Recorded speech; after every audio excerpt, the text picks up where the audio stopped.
Yes, sir, baby. On the Radar Radio. Yo, special guest in the building. She just bodied her freestyle. DonMonique in the building. What's up? What's up? Welcome to the show.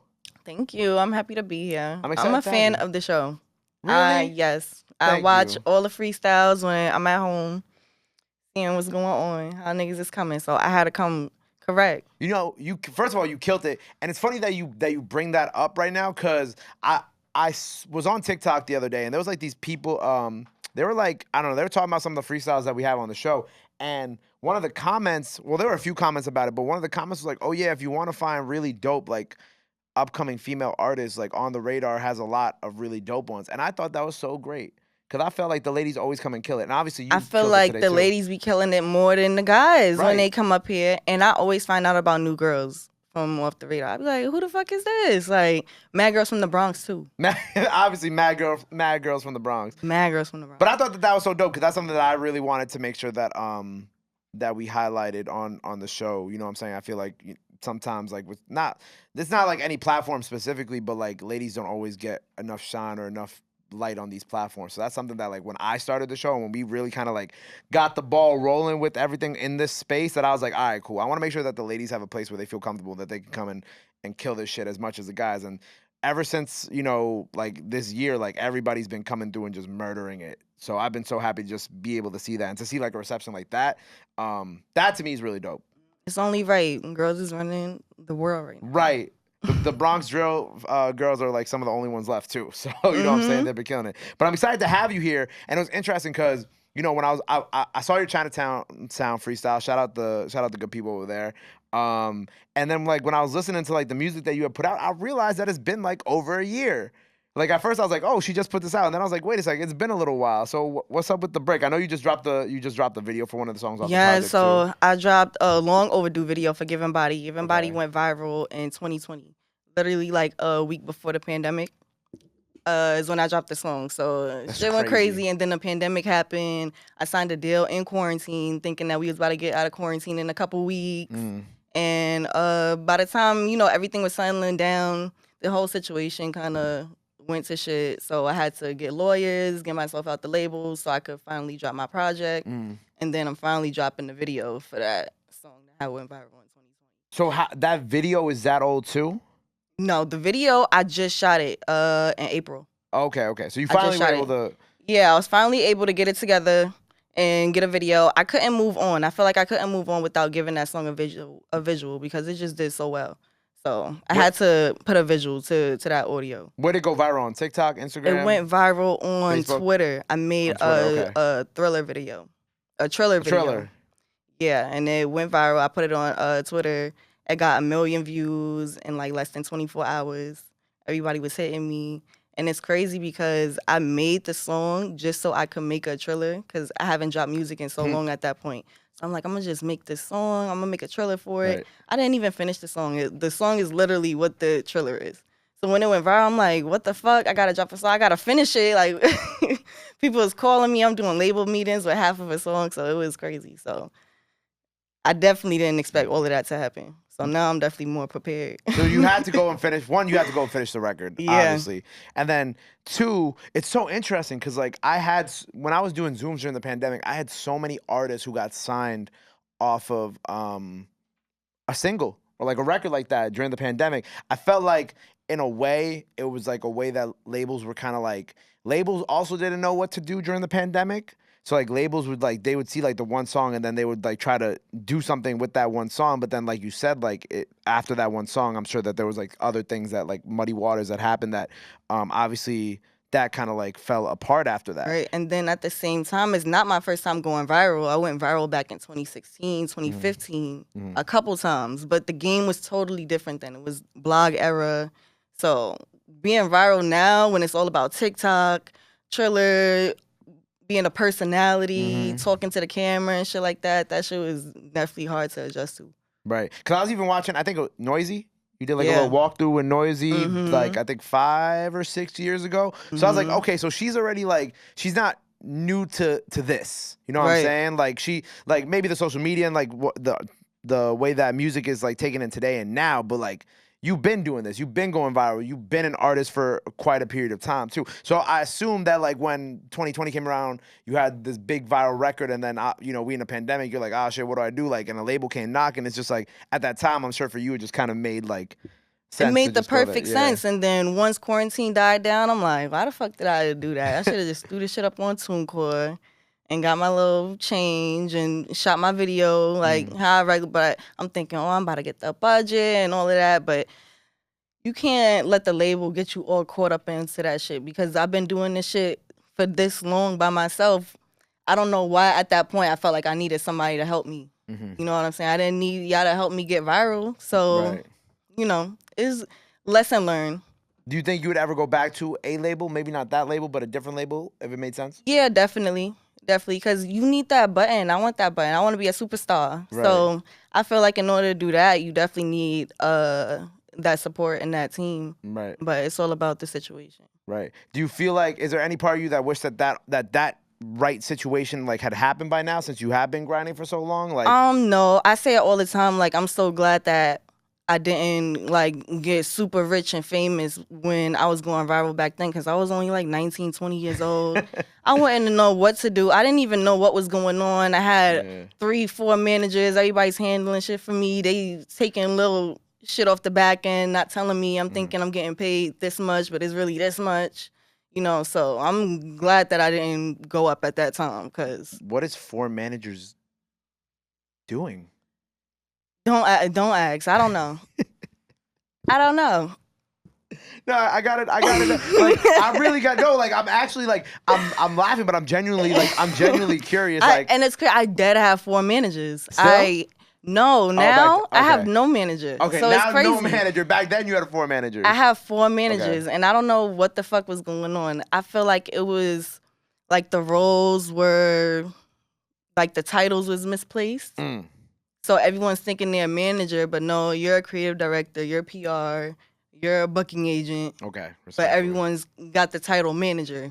You've clearly gone through so much in this industry in such like a short period of time, Yeah, too. I've been through so much. It's crazy, because in this industry, niggas really violated me. Like, and I don't get violated. But that's definitely been happening. But you know what? It's all a lesson learned. And with the manager shit, I went from like 4 managers to 2 to 1, and then to none. To none. Where we are now. Then I picked up a manager.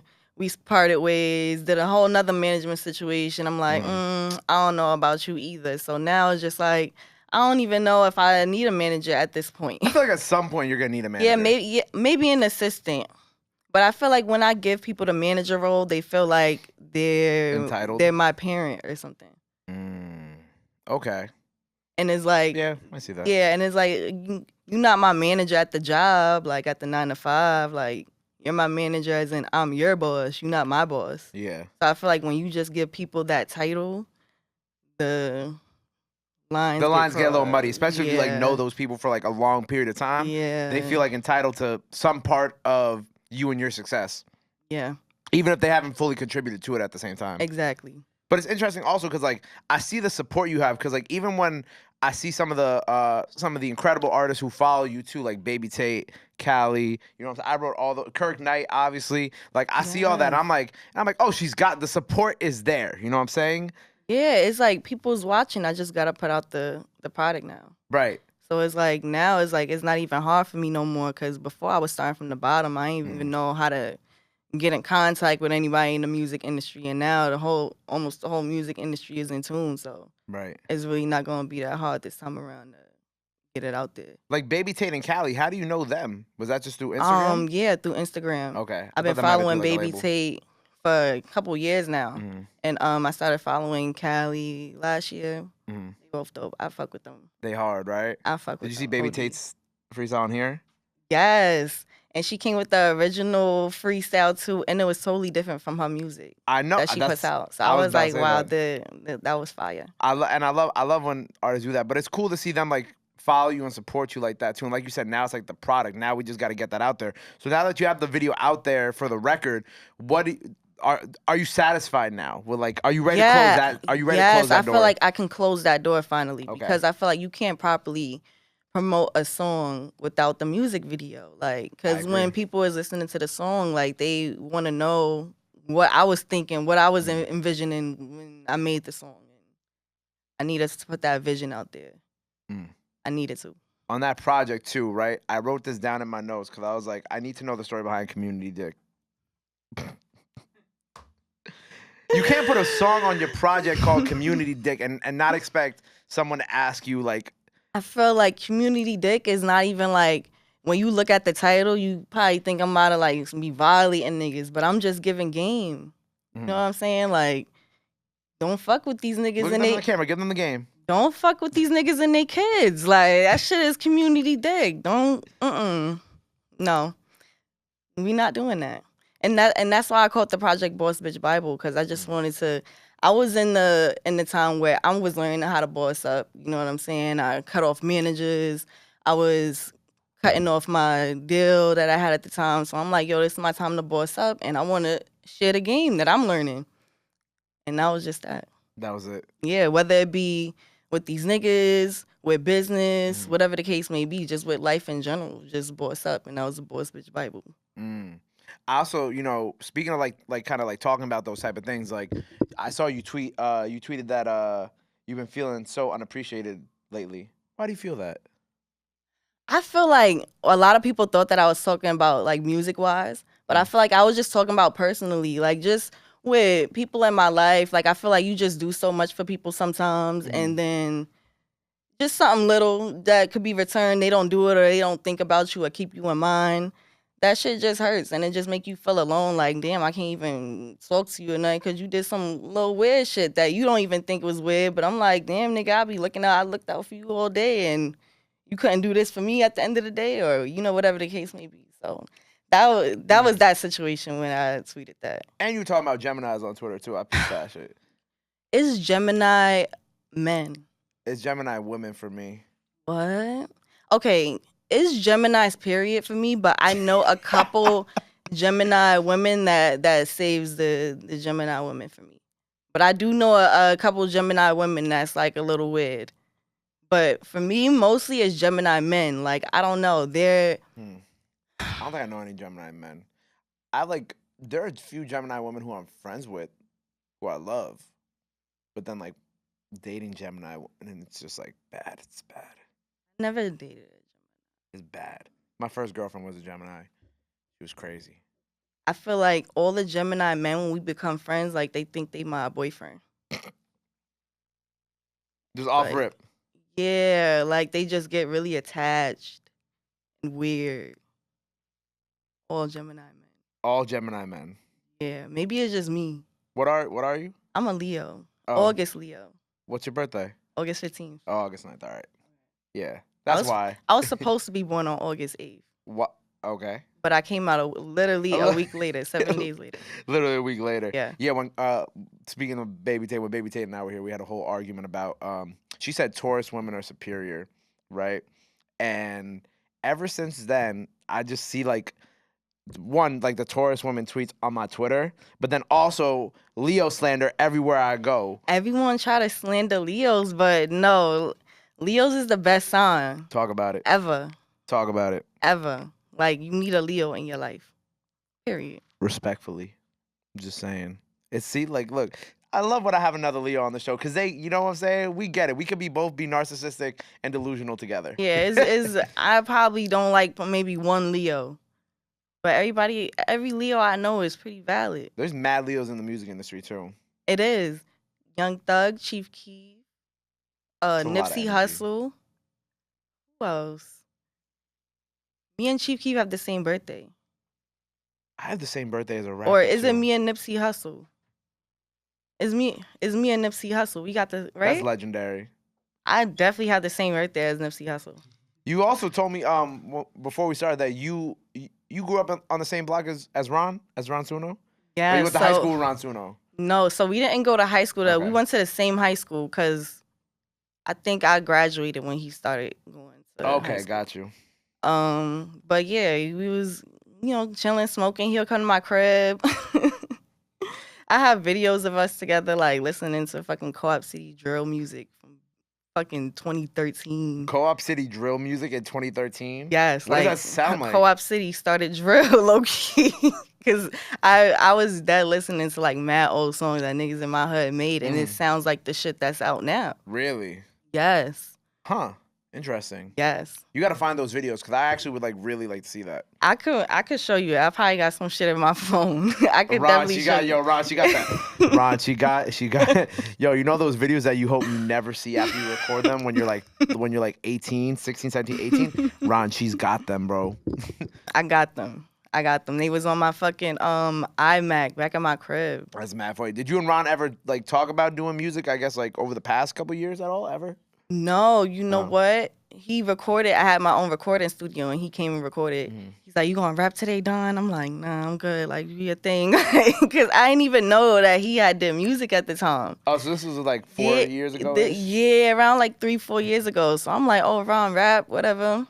He's like, "Yeah, you gonna come to the studio?" So I'm like, "Nah, I'm gonna watch you do your thing." And he was just rapping mad fast. I'm like, "Yo," he was in the booth. I'm like, "Nah, I'm definitely not rapping with him today. Like, I'm good. He's going too fast. I don't got it."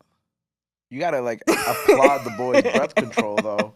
Like if we being honest, like you gotta like, come on, that's some crazy breath control, man. Yeah, he got it with that because right before he went in the booth, he smoked mad spliffs. So I'm like, yo, like, no breaks. I'm like, I don't know how he just did that. Everybody was very impressed. He did his whole, I will say Ron did his whole freestyle in one take all the way through too. What? Okay, me and Ron one take Drake in this bitch. You and Ron. Period. Yo, Co-op City up right now for real. But it's up 2 points. Up 2 points, and his shit was like 5 minutes. No, 3-4 minutes long, and it was 2 beats. So I don't know what y'all got in the water over there. That's 4 points now. I don't know what y'all got in the water over there, but that energy's crazy. Period. So what's next for you? So new music, finally. Yes, new music is coming. So I'm on the single shit right now. Okay. I feel like projects that take too long. I feel like I just want to focus on putting out singles every couple months or whatever the case may be. But I got a new single coming. It's called Thick. And it don't sound like nothing I got out right now. It's very pop-esque, but I'm still talking my shit too. But it's like, I can't wait for y'all to hear it. And it's actually the part 2 to the Given Body video. Oh, fire. Do you feel like this is going to be the next one to go viral? Hell yeah. Hell yeah. It's definitely one of those songs. So we're going to be seeing it on Twitter a lot. Yeah. Yep. I'm excited for that. You want to speak that into existence right now. So as we go from, so after that, what else you got planned? Singles? Anything else? Singles, content. You know, I got my little Fashion Over deal, so I got to be posting pictures once a week and shit like that. So y'all going to be seeing me. You said you had the recording studio. Do you have that anymore or no? No, my building got shut down. Whoa. Yeah, because we found out that they were like, no one owned the building. They was like squatting it. And then the government just decided that they wanted to take the building back. So whoever was leasing you the studio wasn't the actual owner of the studio? No. How does that work? I don't know. How do you get away with that for so long? They say that you could, if it's like an abandoned building and you fix it up and turn the lights on in there, then you could like utilize the building. And so the government decided they want to use the building again. So you could put all your money into the building, not own the building, and the government. Yo, America's a scam. Yep. But never again. Next time we ain't contracts and leases and shit. Yeah. Next time. Oh, you didn't have a lease either. It was just kind of like a. No, I think what was going on. Like I don't think it was. I think it was just some D Block shit. Yeah, but it was. but it was. It was. Oh yeah, so they made a little paperwork, but that shit wasn't strong enough for us to stay. So that shit had like 3 lines on it. Yeah. He was like, at least it's supposed to be like 20 pages. Oh, they sold the building. See, that's fucked up too. Yo, bring shout out here for his interview. He knows he got the full story. Yeah, he gotta put a full story because I'm up here spreading rumors. Yeah, say the government took the building back and shit like that. Like what? That's crazy. You know, I exaggerate my stories, so it's okay. Yeah, it's okay. He That's that cold. That's that cold. Oh, I don't know about always capping. Damn, he's just out here. Yo, okay, we're gonna bring Sha up here to come do his interview. All right, so Thick is on the way. Giving Body video out now. Yes, out now. Go check Thick that is out. on the way. Content on the way. No, I'm here. Freestyle on the way. Freestyle out now by the time y'all see this. Oh, yeah, freestyle out now. So go run that. Go run that. And where can they follow you at? DonMonique. My Instagram is DonMonique, DonMonique. That is my real name, though. People always tell me that that's not my name. They be like, you know your name is Monique? What the fuck? It's DonMonique. Yeah. Why don't they believe you? I don't know. I have no idea. I remember even back in the day, I had posted a picture. I had to post a picture of my ID. Like, I really bugging. Why the fuck would I lie about my name? That's weird. People online are weird. Yeah. Make sure you go follow her. DonMonique. Not Monique. DonMonique. Period. Thick is on the way. Giving Body out now. Anything else you want to let the people know before we sign off here for the day? This camera right here. Stay dangerous. Uptown. Big Don. You already know what the fuck it is. There you go. DonMonique on the radar. Go follow her. Go show her love. Love is free. Support is free. The freestyle's out now. Go watch that. And until next time, it's on the radar, baby. Chill. Boom.